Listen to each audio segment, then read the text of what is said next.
Hello and welcome back to Enterprise Morning on Enterprise Television. So our main conversation now. The Minister of Works has accused the presidential candidate of the Labour Party in the 2023 elections, Peter Obi, of inciting the people of the Southeast against the federal government on the Lagos-Calabar Coastal Highway project. Yes, David Omahi said this while speaking at the event organized to compensate the affected owners of demolished structure to create a pathway for the project in Lagos on Wednesday. He argued that Obi had been a critic since President Bola Tinubu's administration embarked on the project, describing it as a job-lossing one and misplaced priority. And Obi had tweeted on his handle that Tinubu was creating more unemployment and destroying investment that paid taxes as the landmark beach resort worth $200 million was adversely affected. The former Anambra governor lamented that thousands of jobs were about to be lost, with over 100,000 jobs in the leisure and hospitality sector facing imminent extinction, along with 80 small businesses and their 4,000 mostly youth employees. However, Umahi countered Obi, saying that he had done a similar thing when he was governor and did not compensate the affected individuals. Earlier, Marianne Mohalu, the wife of the presidential candidate of the Young Progressive Party in the 2019 general elections, Kingsley Mohalu, had advised investors to shelve investing in Lagos State, added that doing that would be at their own peril. Absolutely. To do discussion with us this morning is Emeka Madunago. He's a veteran broadcaster and journalist, and we also have Cyril Abako, who's also a social commentator. Thank you so much, gentlemen. Thank you very much. Good morning. Welcome. All right. So the Highway Coastal Project has been a front burner issue, Cyril, and a lot of fireworks and dust has been raised, looking at the issues on ground. But speak to, beyond the political theatrics, speak to what this will do to job losses, investment confidence, and tourism. Well, I think that when we look at the cost-benefit ratio, it's few and far between. I don't know why, like Peter said, I don't know why this is something a priority project. Because Nigeria's main issues, if we wanted to pick maybe top three, we want to talk about insecurity, we want to talk about multidimensional poverty, we want to talk about out-of-school children, we want to talk about lack of inclusion, and so on and so forth. I don't see what is the so-called Lagos-Calabar Coastal. You see, if you look at the trajectory from Jonathan to Buhari to now to President Tinubu, the idea was first mooted under Jonathan, as far as I remember. But they didn't pull through with it. Because in government, issues come up on a daily basis. You have to look at what is most important at any given time. Buhari also muted the whole idea. Now, for 8 years past, they didn't think it was something that they had to sweat over. Suddenly, President Bola Tinubu is in office. There are many roads that are more or less the spinal cord of the economy. For example, from Katsina to Lagos, how much time do you spend on the road? Why is a bowl of watermelon maybe upon harvest or in Kebbi is going for either 100 naira or free? Okay, by the time it gets to Lagos, they tell you it's about 2,000 naira to 3,000 naira. In part, bad roads are part of the problem. Transport costs. Why are we not? And then another, we have serious inflation. That food prices are soaring astronomically high. Why are we not dealing with the roads that come to our bellies, in a manner of speaking? Why are we talking about the coastal highway project? Not from Calabar to Lagos. That's propaganda. The road is beginning and ending in Lagos. Because what the government came to say, and they said so many things. One, let me just pick one. They said that they were going to do a pilot phase. Honestly, I don't know what that means. In engineering, as in science, you don't bring experiments to real life. Experiments and pilots are for... What is pilot phase of the project? What does that even mean? Because this whole project, in which government does not know how much it is going to spend. Initially, it was by concession, build, operate, and transfer, right? So overnight, the minister went to the council meeting to say they should give him the money to do the road. When Atiku Abubakar and the former vice president now came up and raised a lot of issues, does on the matter, they said no, that they were going to provide counterpart funding while the contractor will bring them. They said, how much are you going to spend as government? They said from between 10 and 15% or so. So as I speak to you now, I'm not sure government itself knows how much it is going to spend on the project. So this whole thing is, and then the super pilot phase will begin from Lagos and end in Lagos, which means it's still a Lagos project. Now, for those of us who said the president had that the government was right to move funds back to Lagos, the government was right to move part of the CBN back to Lagos.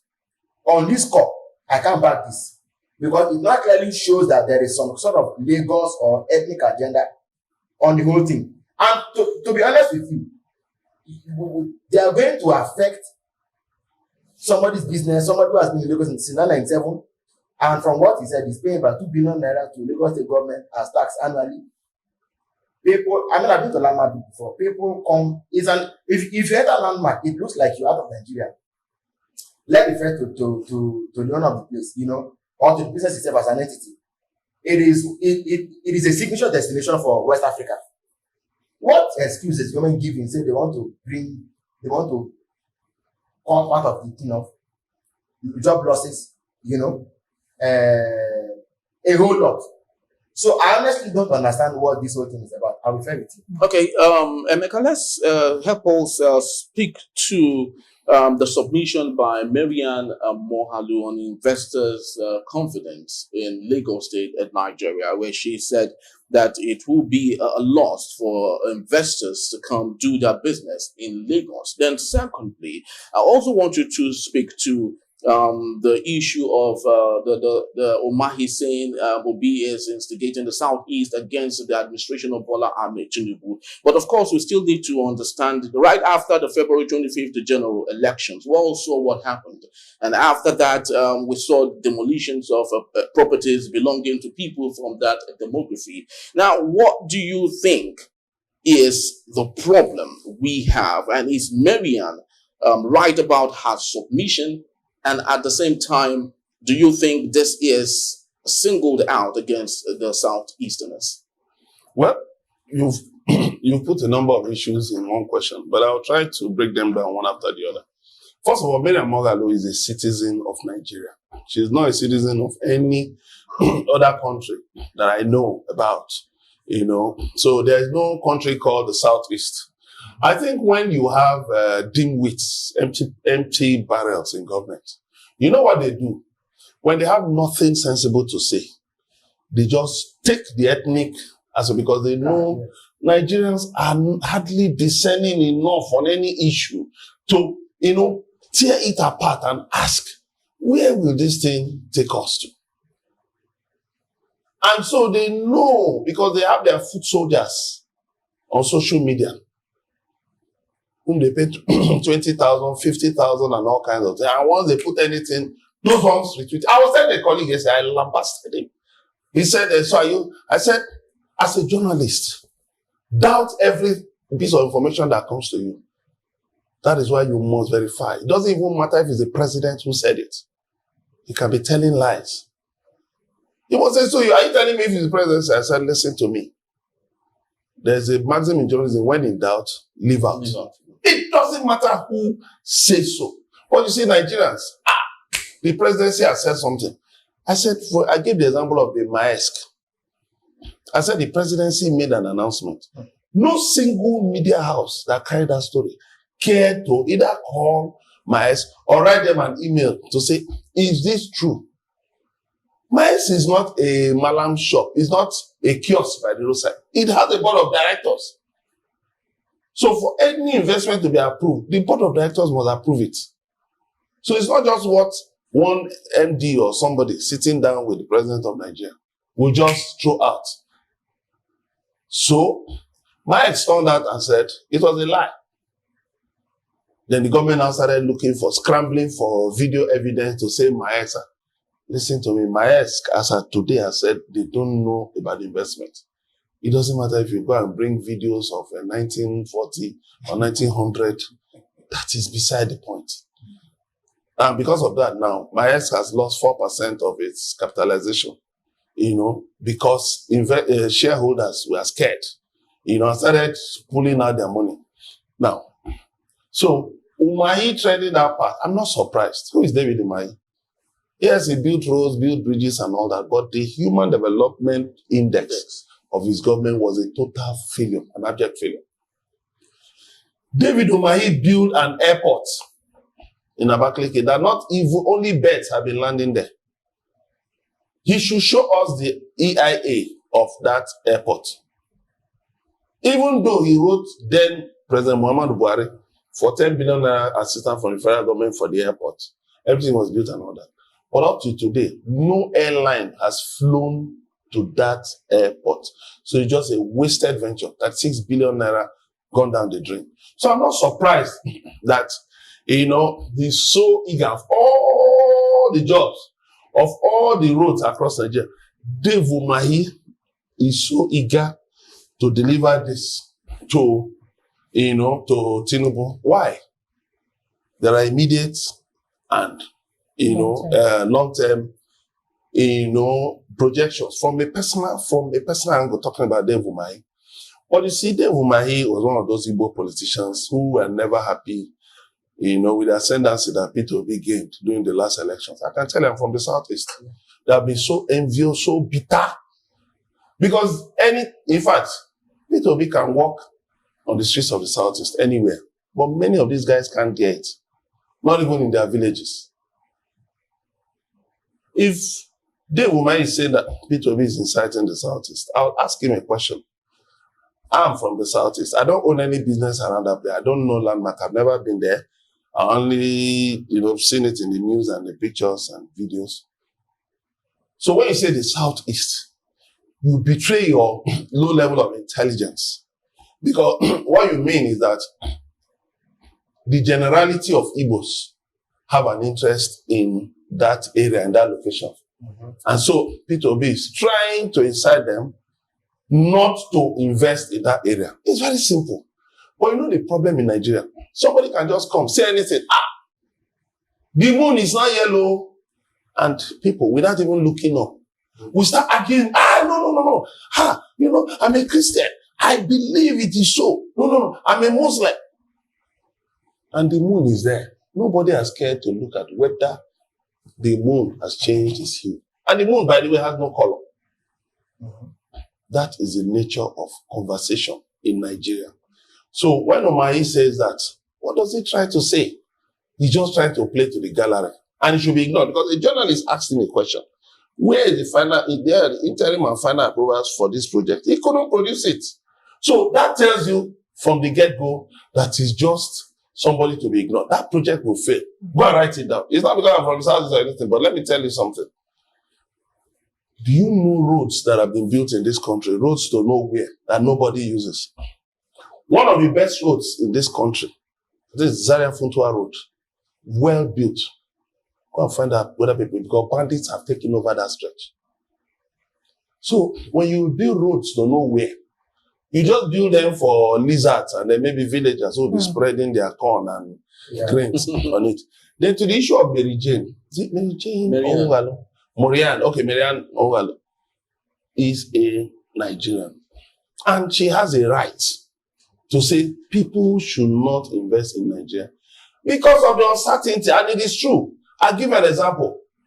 Look at Abuja today. Point to me one major business in Abuja. There is none. All they have are just offices.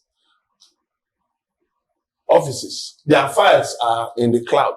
So they can always pick themselves, even leave their bags and everything and run away if there's any issue. Look at Warri. When they were fighting and the people were warning the combatants that these things you people are doing, when people start fleeing Warri, it will be difficult to bring them back. Oh, what do you mean? If people don't come, our people will come. What has happened today? Apart from POS and Keke and some other, little things. No big investor in Warri. Yeah. You have big businessmen, from that part of Nigeria who have investments in different places, but they are not in Warri. Why? Okay. Because of insecurity. Right. So, look, let us be realistic. It's a project to nowhere. Umahi is only, continuing that bitterness of some failed Igbo politicians against Peter Obi. Okay. All right. Thank you so much, Emeka Madinabu.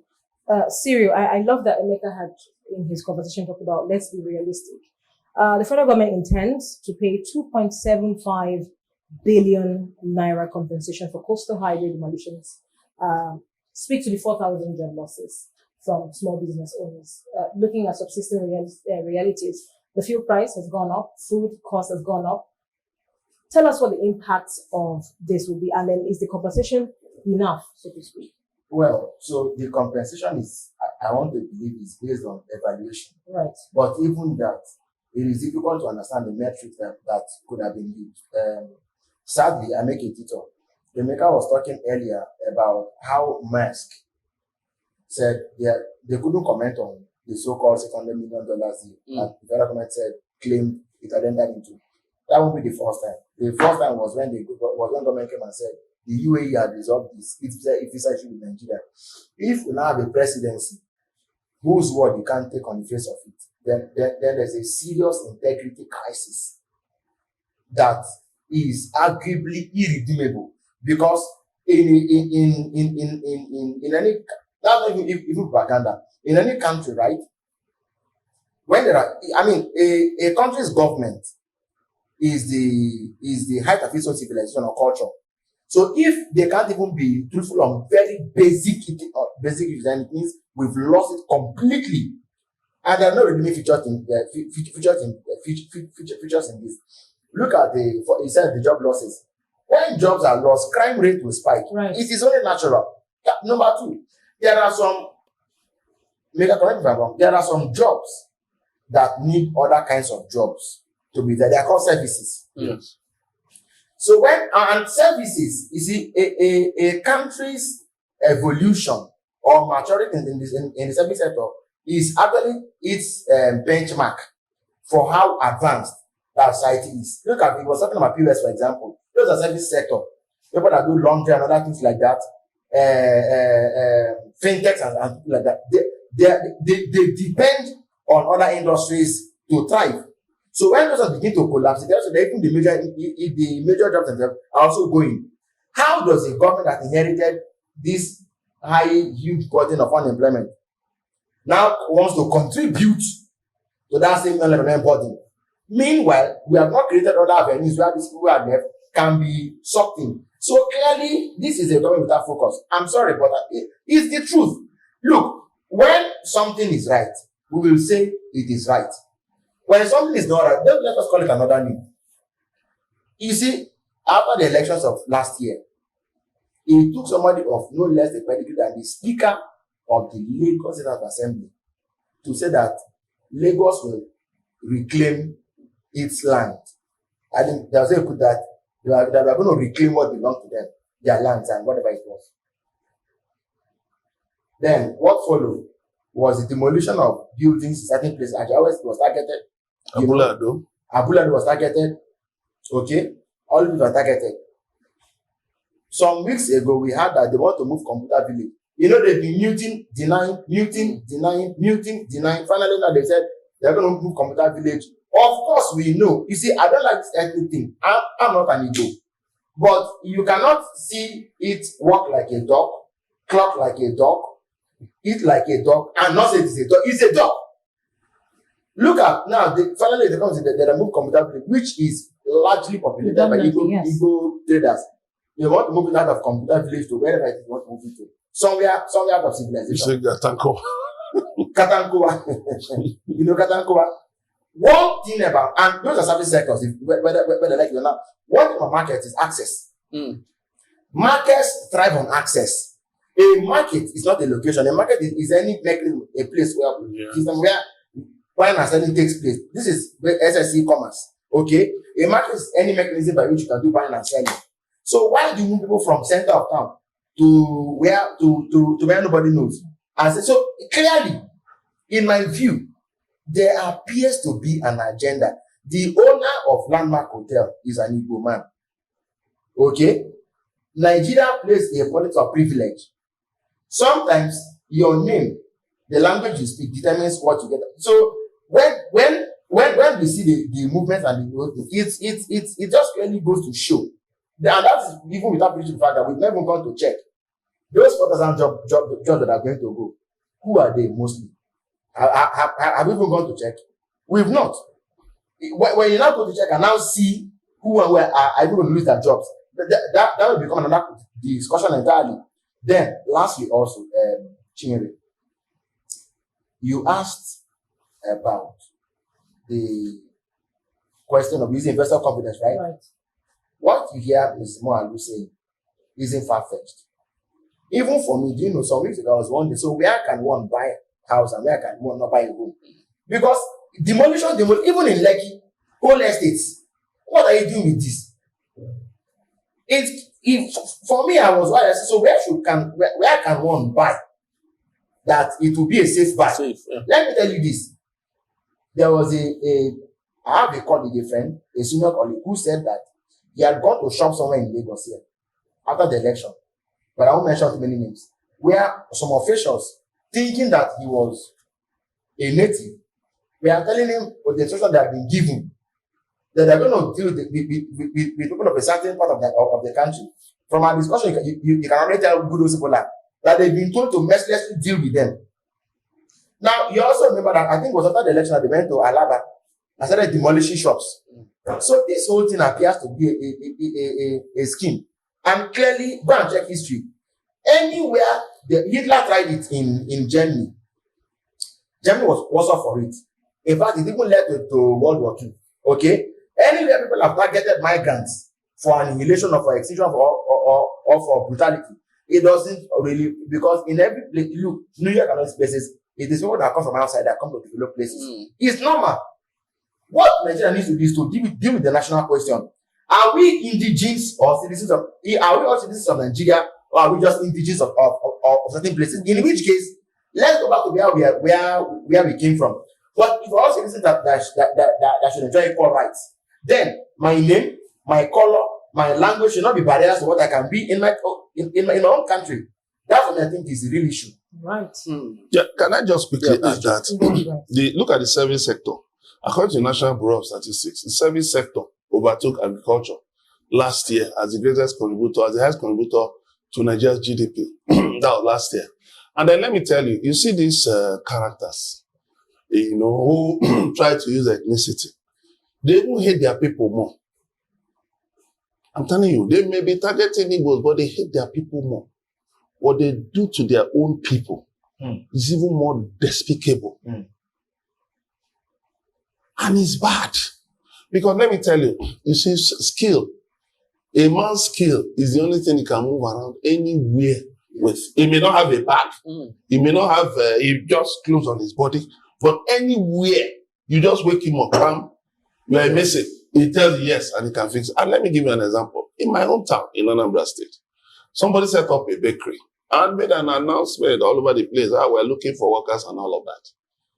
Do you know the people he got in large quantity were Yoruba people?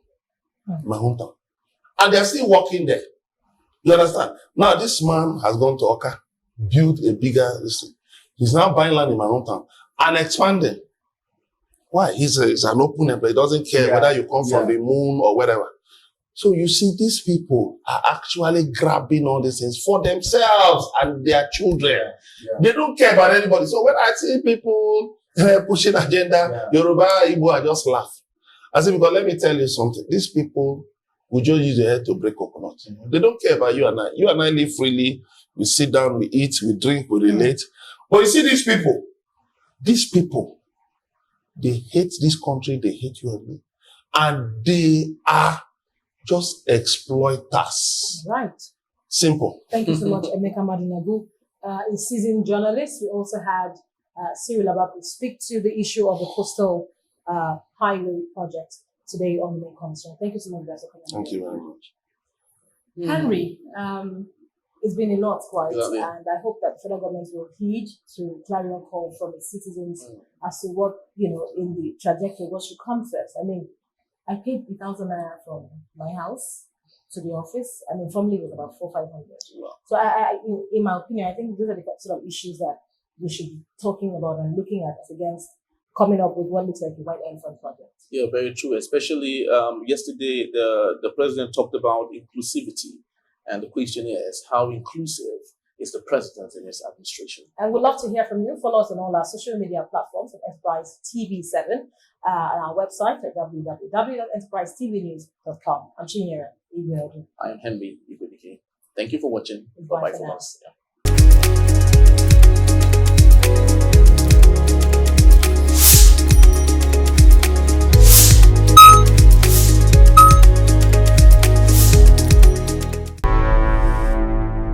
Enterprise TV, a tradition of truth.